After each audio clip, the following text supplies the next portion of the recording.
Dr. Said, in what important ways are Arabs different from the stereotypes we heard about? Well, I think the first thing is that Arabs are fantastically diverse. I mean, there are many different kinds of Arabs. I mean, a Syrian is very different from a Moroccan.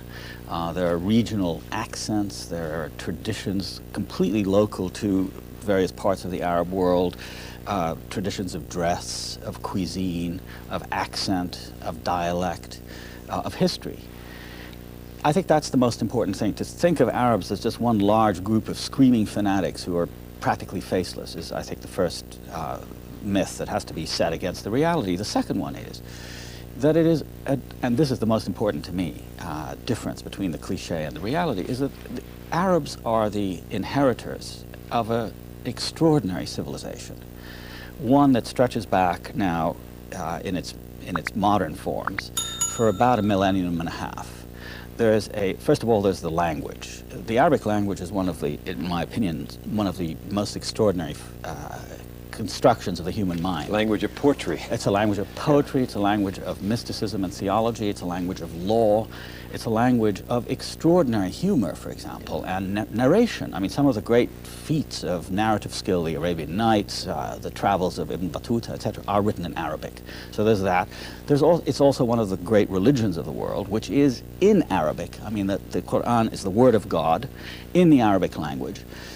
And this tradition encompasses such things, not only of the learned traditions that we've just mentioned, but architecture, city planning. I mean, for example, the city of Baghdad was considered one of the great summits of Arab art because of the structure, the circular structure of the city, and the way it was constructed with fountains and water. And then the range in geography is fantastic. You have the great civilization of the, above all, in all of this, there is the diversity of many different, not only races, if you like, but also different religions and cultures. A lot of sects. A lot of sects, a lot of sects. But for example, I happen to come from a Christian minority in the Arab world, which is, there are Christians throughout the Arab world, and we consider ourselves Arabs.